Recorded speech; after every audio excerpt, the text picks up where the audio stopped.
वाढत्या शहरीकरणामुळे शेतीचं क्षेत्र कमी होत असताना शहरात मात्र काही जण गच्चीवर का होईना भाजीपाला पिकवून आणि बगीचा करून पर्यावरणाचा संदेश देत आहेत। नाशिकमधील संदीप चव्हाण गेल्या 10 वर्षांपासून नैसर्गिक पद्धतीने आपल्या गच्चीवरच भाजीपाला पिकवतात। आज आपण संदीप चव्हाण यांची गच्चीवर भाजीपाला कसा पिकवलाय ते जाणून घेऊया। मी उभा आहे एका बागेमध्ये आणि ही बाग काही साधीसुधी बाग नाहीये, तर ही बाग आहे गच्चीवरची बाग। आणि या गच्चीवरच्या बागेत आपल्याला संपूर्ण विविधता दिसेल। प्रत्येक प्रकारची भाजी, प्रत्येक प्रकारचं जवळपास प्रत्येक प्रकारचं फळ, पालेभाज्या या गच्चीवर संदीप चव्हाण यांनी पिकवलेले आहेत आणि तेही झिरो बजेट फार्मिंगचा वापर करून, म्हणजेच आपण त्याला ऑर्गॅनिक फार्मिंगही म्हणू शकतो। अगदी सेंद्रिय पद्धतीने हा संपूर्ण भाजीपाला पिकवला जातोय। स्वतः संदीप चव्हाण आपल्या इतर कामांमधून वेळ काढत या गच्चीवरच्या बागेला फुलवण्यामध्ये अगदी उत्साहाने हिरिरीने सहभाग घेतात।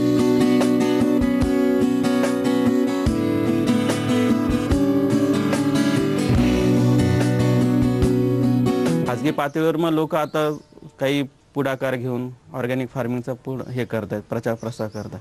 पण ऑर्गॅनिक फार्मिंग शिवाय पर्याय नाहीये, नाहीतर मग आत्महत्येशिवाय दुसरा इलाजच नाहीये केमिकल फार्मिंग असेल तर। सध्याच्या स्पर्धात्मक युगात कमी खर्च आणि जास्त आवक अशाच शेतीकडे जग वळतंय। अशातच शेतीची आवड असलेल्या संदीप चव्हाण यांनी भाज्यांच्या वाढत्या किमतीमुळे स्वतःच शेती करायचं ठरवलं। 10 वर्षापूर्वी सुचलेल्या या कल्पनेचं आज वटवृक्षात रूपांतर झालंय। संदीप चव्हाण यांच्या गच्चीवर सध्या जवळपास सर्व प्रकारचा भाजीपाला आहे आणि तोही विषमुक्त। करता करता असं लक्षात आलं की जी काही केमिकल फार्मिंग चाललेली आहे त्याच्यामुळे जमिनीचा तोटा खूप होतोय, पक्ष्यांचं नुकसान होतंय, आपण जे अन्न सेवन करतो त्यातून काही दुर्गामी परिणाम वाईट होणार आहेत। तर असं लक्षात आलं की आपण शेती स्वतः केल्याशिवाय काही कळणार नाही लोकांना। म्हणजे हा गेल्या 10 वर्षापूर्वीचं मी बोलतोय, तेव्हा लोकांमध्ये सेंद्रिय शेतीबद्दल एवढी जागृती नव्हती, आता बऱ्यापैकी ती झालेली आहे। तर तेव्हा मग सुरुवात केली की आपण शेती केली पाहिजे। पण शेतीसाठी जेव्हा शोध घेतला नाशिकमध्ये तेव्हा ते आवाक्याच्या बाहेर होतं। मग असं लक्षात आलं की आपण टेरेसवर का नाही करावं, आणि मग टेरेसमध्ये एका कुंडीपासून सुरुवात केली आणि नंतर असं लक्षात आलं की आपल्यासारखी आवड जपणारी किंवा शेती करण्याची आवड असणारी लोक भरपूर आहेत। गेल्या 10 वर्षापासून संदीप गच्चीवरच्या बागेचं नियोजन करतायत।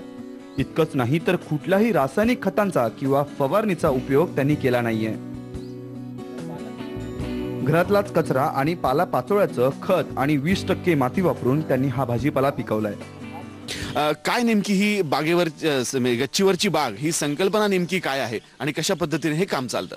ही गार्बेज टू गार्डन असं एक तत्व आहे याच्यामध्ये, की घरातला जो काही किचन वेस्ट असेल किंवा परिसरातला जो काही पालापाचोळा असेल तर तो सगळा आपण इथे त्याचं व्यवस्थापन करतो आणि त्याच्यातून बाग फुलवतो। आणि दुसरं आहे की झिरो बजेट आणि झिरो मेंटेन, म्हणजे बाजारातून कोणत्याही प्रकारचं खत आणायचं नाही, कोणत्याही प्रकारचं लिक्विड फॉर्ममधलं काहीही खत आणायचं नाही, आणि शिवाय फवारणीसाठी औषधं पण नाही आणायची। तर असं झिरो बजेट आणि झिरो फार्मिंग अशी ह्या 2 संकल्पनांवर अवलंबून ही बाग सगळी फुलवलेली आहे। आम्हाला आवडेल तुमच्या या केमिकल विरहित बागेत फिरण्यासाठी। काय काय आहे आणि काय काय लावलेले तुम्ही बागेत? आता हे जे तुम्हाला दिसतंय की आळूची पानं सहसा ही सांडपाण्यावर येतात असं आपला एक समज असतो, परंतु ते गच्चीवर सुद्धा चांगल्या रीतीने येऊ शकतात। इकडे इन्सुलिन आहे, म्हणजे औषधी ज्या वनस्पती आहेत त्या तिथे आलेल्या आहेत। तूर सुद्धा चांगल्या बऱ्यापैकी आलेली आहे।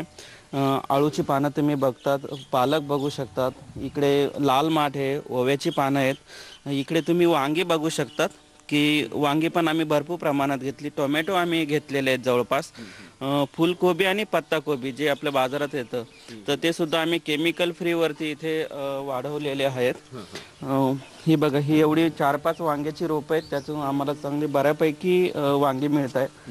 ही बघा, ही चिलाची भाजी जी म्हणतो, जी बाजारात सहसा येत नाही, तर ती सुद्धा आम्ही वाढवतो। याला मलबार स्पिनच असं म्हणतात। पालकासारखी भाजी लागते आणि खूप सुंदर लागते, त्याचे पकोडे छान लागतात। मिरच्या, टोमॅटो आमची ही घरचीच असतात।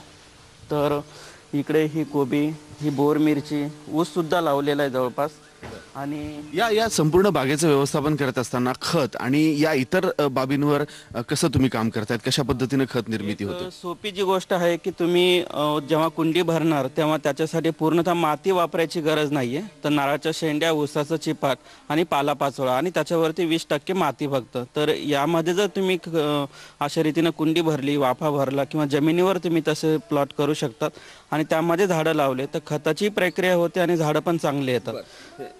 दुसरा जो पर्याय असा आहे की अगदी सोपा आहे, ज्यांना टेरेसवर गार्डन तयार करायचं आहे आणि पर्यावरणासाठी जी आवड आहे किंवा स्वच्छता पण झालं पाहिजे, तर आज सगळीकडे आपण स्वच्छ भारत अभियान राबवतोय. तर हा मोठा भाग आम्ही आता रुजवत आहोत की साधा एक ड्रम घ्यायचा, त्या ड्रमला 1 इंच खाली फक्त तळाशी एक छिद्र करायचं आणि तुमचा सुका पालापाचोळा जो असेल तो याच्यामध्ये टाकत जायचं.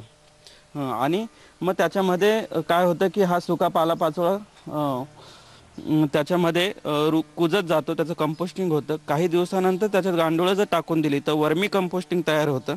याच्यात रोज 5 लिटर पाणी दिल्यामुळे काय होतं की खाली ह्युमिक ॲसिड आणि वर्मी वॉश गोळा होतं, तेच झाडांना आपण त्यांना देतो. या सगळ्या प्रकारात आम्ही वरती आणखी घरातलं जे किचन वेस्ट आहे ते आम्ही फर्मेंट करून टाकतो आणि त्याच्यामुळे चांगल्या रीतीनं त्याचं ओल्या कचऱ्याचं व्यवस्थापन होतं, सुक्या कचऱ्याचं व्यवस्थापन होतं. इथं काही वाया जाणाऱ्या पाण्याच्या बाटल्या वगैरे आहेत, तर ह्याचं काय नेमकं गणित आहे, कशा पद्धतीने ते आहे? खरं म्हणजे पालेभाज्या जी असते तर तुम्ही टाकाऊ ज्या बाटल्या असतात, आपला तो कचरा म्हणून आपल्याला सगळीकडे दिसत असतो, तर तुम्ही त्याचे सुद्धा एक तळाकडचे भाग आपण कापून घेतला, त्यामध्ये पालक वगैरे छान पद्धतीने येत असतो आणि सुंदर आम्ही याच्यातून आता हा लेटूस त्यात लावलेला आहे, तर त्याची ग्रोथ होते.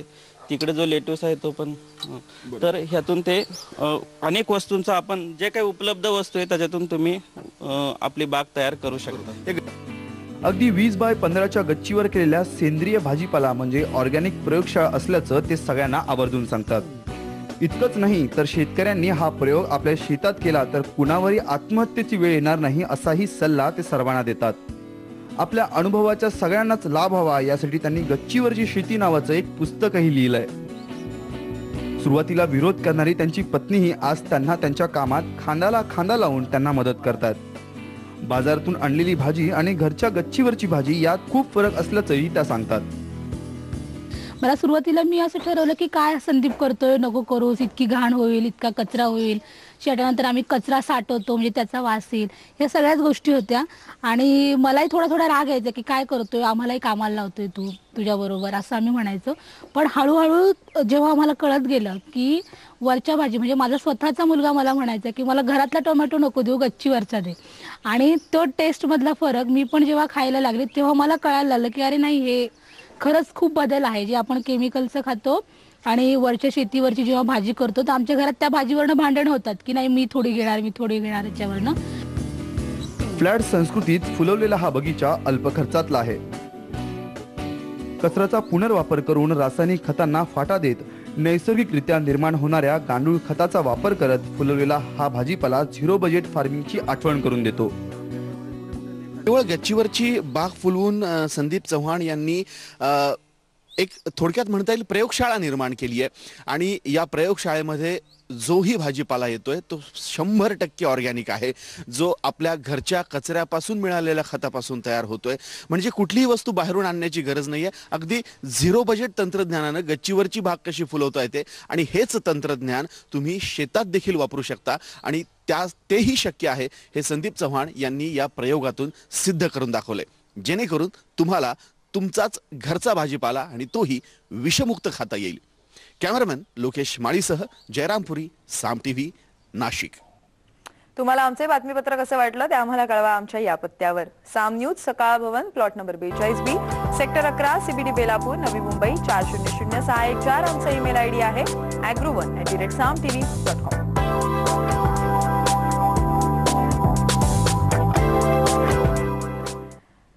चला तर मॅग्रोनमध्ये आपण आता इथेच थांबूया, पण लातूर जिल्ह्यातल्या जनकल्याण विद्यालयाच्या ज्वारी उत्पादन प्रकल्पाच्या यशोगाथेसह पुन्हा भेटूया. तोपर्यंत नमस्कार.